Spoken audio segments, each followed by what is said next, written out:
There is a fifth dimension, beyond that which is known to man. It is a dimension as vast as space and as timeless as infinity. It is the middle ground between light and shadow, between science and superstition, and it lies between the pit of man's fears and the summit of his knowledge. This is the dimension of imagination. It is an area which we call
Welcome back to Movie Club, everyone.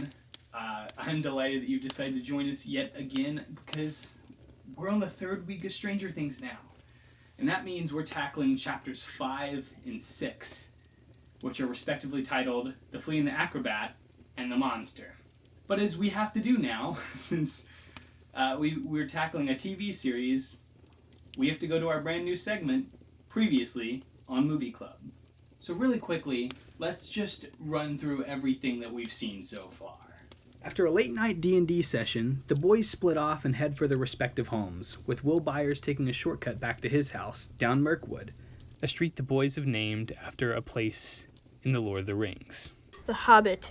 Shut up! This shortcut puts him in the crosshairs of an escaped creature that the rest of the boys later termed the Demogorgon. After trying to hide at his house, Will is captured by the Demogorgon and is transported somewhere else. The next day, when Will's friends get the news from Chief Hopper that Will is indeed missing, they decide to disobey the curfew and head out to mount their own search party for their own lost party member.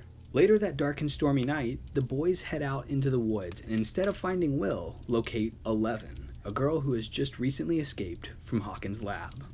After taking 11 in, Mike and the crew try and understand her story and where she's coming from.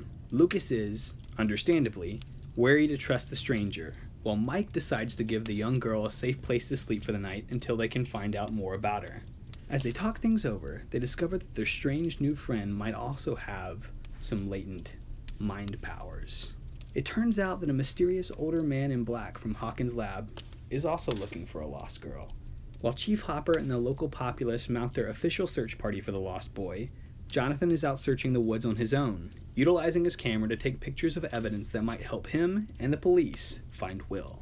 While out in the woods, he stumbles upon a house party hosted by King Steve. While Jonathan is out peeking in on a party, his mother Joyce is getting weird calls from wherever Will is, and in turn, frying her phone. But back at the party, things are starting to heat up as the underage teens engage in some very big horror rule breaking. In attendance is Nancy, Mike's older sister, Barb, Nancy's friend, and Steve's less savory friends in Tommy and Carol. As the couples pair off, Jonathan stays behind to take some pictures of the lone Barb, who has decided to lounge at the pool to wait for Nancy.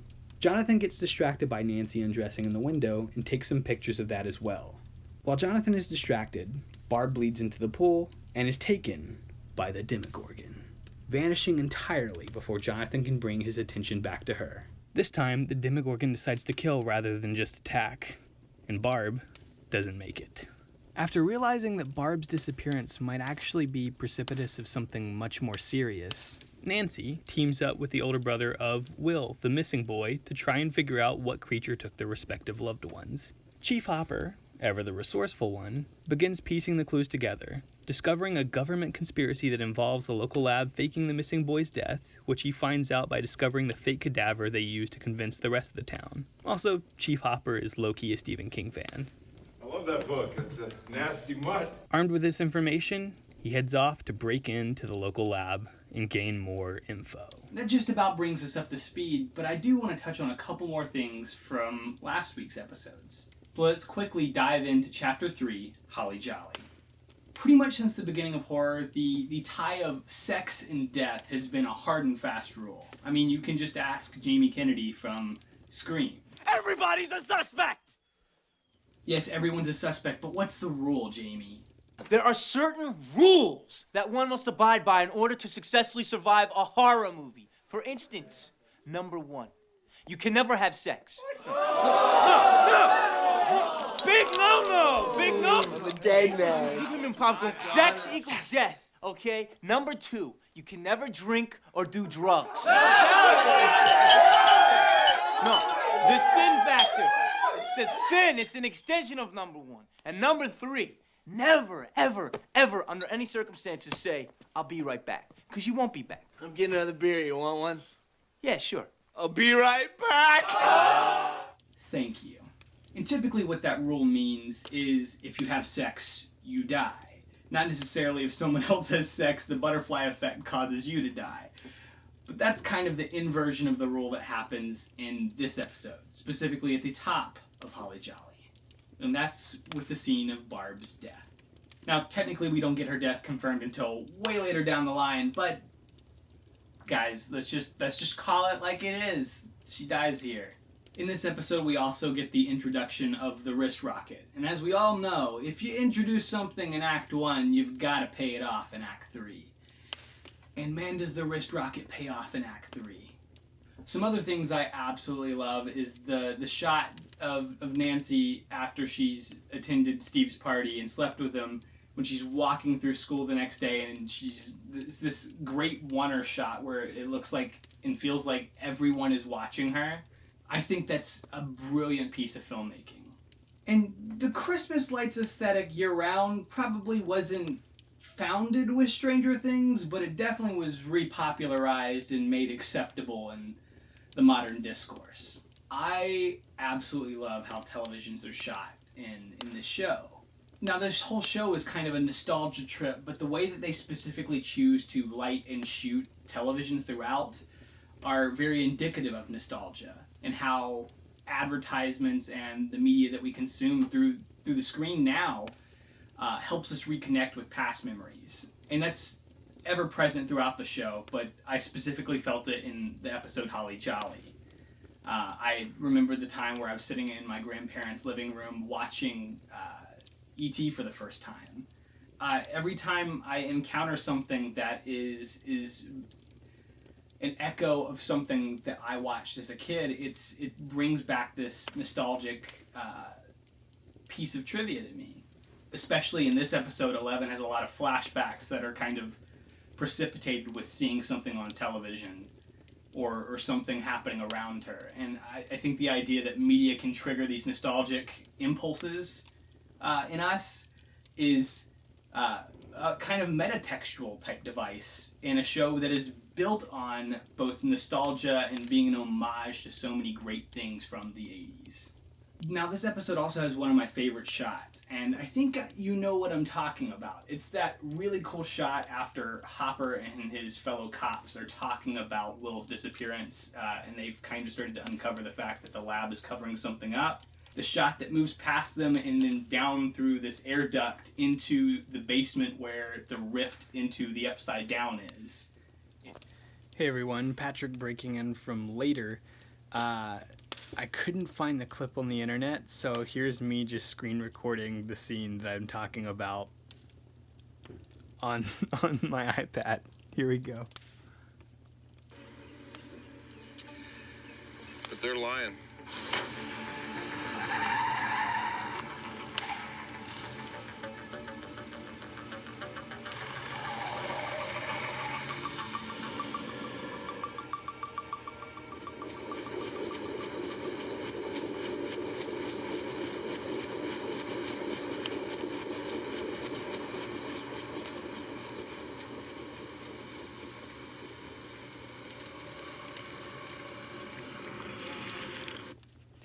Ta-da!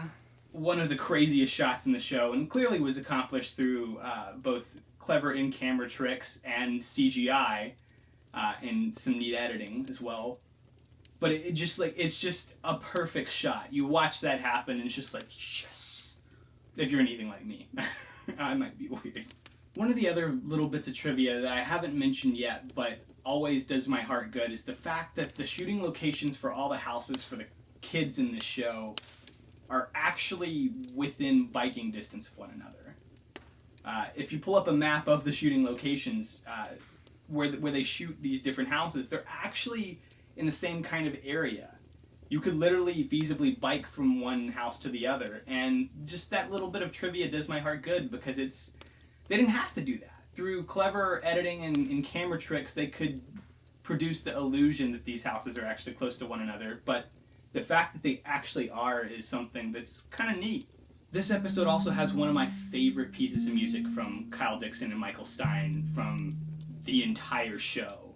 And that is the music box theme that we get that's kind of repeated throughout this season specifically, in many of the emotional scenes, but specifically with 11 in this episode.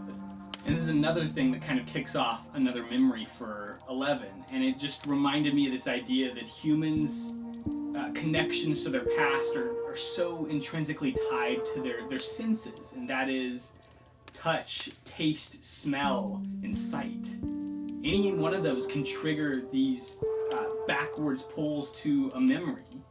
And it's so neat that they used that when they were scripting the show, and especially when they were editing the show, because these connections are so clearly made. And I keep talking about the editing throughout this show, and I will, because I love the editing team from this show. They're fantastic, and you can actually watch a whole video of them talking about their process. It's great. But specifically, another moment is when they fade from the red light of the dark room, where Jonathan is developing his photos, to the red light from the Christmas lights that Joyce is putting up in their house. It's a neat little trick that makes the transition from two wildly different locations and two different places in time. They might even be happening synchronously. It connects those so effortlessly, and it takes your brain a second to realize, oh, we're in a new scene. And it's one of those little neat editing tricks that it just fascinates me and really impresses me every single time I return to this show. And of course, I love the little character touches we get of Hopper throughout these first couple episodes as he becomes more and more developed and we get closer and closer to his really big emotional arc.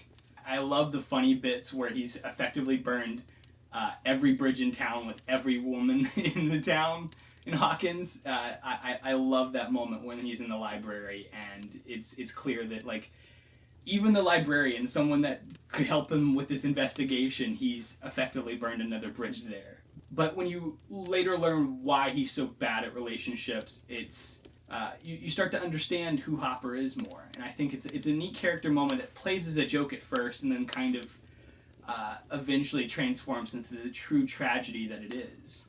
We also get some clear Firestarter imagery when we get the flashbacks of 11 being in the lab with crushing the Coke can and messing with the cat. All of those really convey a lot of the imagery from that Stephen King-inspired film. Joyce also gets some incredible mom points for her resourcefulness of using Christmas lights to converse with Will in a different dimension. Just brilliant, Joyce. And like I said, we're already starting to get some touches of the darker part of Hopper's past colored in here, and that's at the end of this episode where we find Will's body in the quarry. We start to see the loss that Hopper has suffered colored in a little bit more fully, and we start to get the bigger picture of who Hopper is, as opposed to just this guy who is clueless when it comes to women and just kind of wants to be left alone and just barely suffer through being a small-town cop. His character is so much bigger than that, and the arc that he gets to go on throughout this season and the next couple seasons is really beautiful. And this is kind of the climax that I think of as the end of Act 1, personally. And the crane shot / needle drop that we get at the end of Peter Gabriel's cover of David Bowie's Heroes, chef's kiss. That crane shot is gorgeous, of Jonathan and Joyce hugging in the middle of the road, silhouetted by the lights of the car, with the police sirens and the headlights coming down the road directly towards them, where they have no escape. Beautifully poetic, and one of my favorite shots of the season. Mwah! And that takes us to Chapter 4, ladies and gentlemen, The Body. One of the things I think that Stranger Things does so exceptionally well is how it portrays grief. I think, especially in this season, the way that it is done visually and through dialogue is so beautiful and so close to how life actually is that it really resonates with me and I think pretty much everyone on a deeply personal level. And after Mike got really pissed at Eleven for not being able to find Will alive, Eleven, despite having that verbal abuse launched at her, immediately proves her usefulness once again by using a radio to communicate with Will interdimensionally. And I still get chills to this day every single time I hear Will's voice come over the radio for the first time in this episode. Because it's the confirmation that Eleven is right, and that Will's still alive and out there, and that Joyce isn't crazy, that we're about to go on an even bigger adventure than we just thought with those first couple episodes. And though Noah Schnapp doesn't really get to do a whole lot this season, what little bits he does get to do, he knocks it out of the park. He's one of the best actors in the show, especially in the kid department.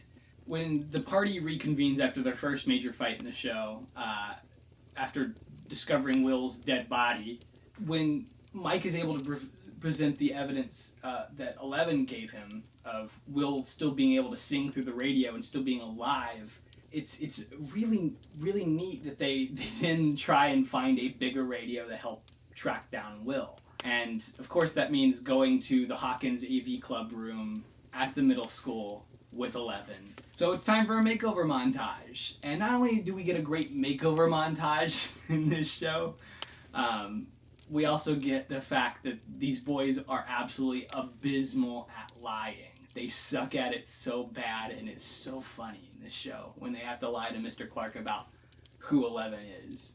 This chapter is also when the major groups start to converge and coalesce into their final forms. Though there will still be some shakeups coming down the line. And that's the boys in L, Joyce and Hopper, and Jonathan and Nancy, the Monster Hunters. Though we really don't get all the groups together until the last 2 episodes of the season, these groups are going to be our main through points till the end of the show. And these groups are mostly going to stick together until the end. We get some more darkroom imagery here where Jonathan and Nancy team up to zoom and enhance a photo, which is something you can actually do with film, in the darkroom. And what's so funny to me is every time the darkroom gets brought up on Twitter or around the internet, so many people don't know what a darkroom is anymore, and it makes my soul sad.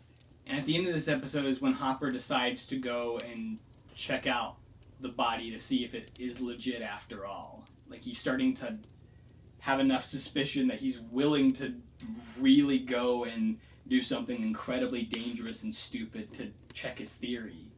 And it's such a great fake body because these people also have teamed up with a university to actually provide these fake bodies for practicing surgeons who are trying to learn the tricks of the trade.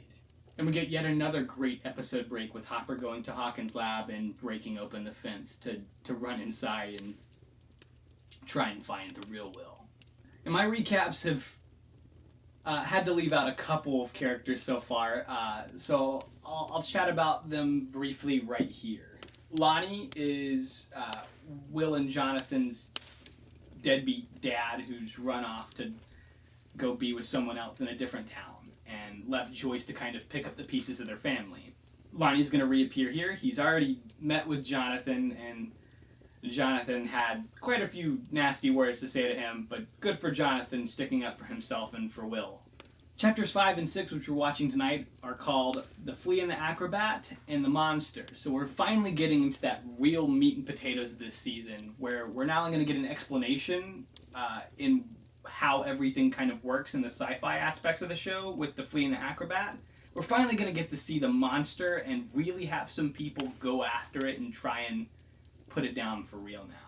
So thanks to Mr. Clark, the science teacher at Hawkins Middle, which is kind of the main reason that the boys are in the Hawkins AV club to begin with, because he's that great of a teacher. And if you've ever had a teacher like Mr. Clark, you know they're few and far between. So Mr. Clark is just an all-around great guy, and he's also here to help the boys understand interdimensional travel with the explanation of the Flea and the Acrobat, which is where this episode gets its title from.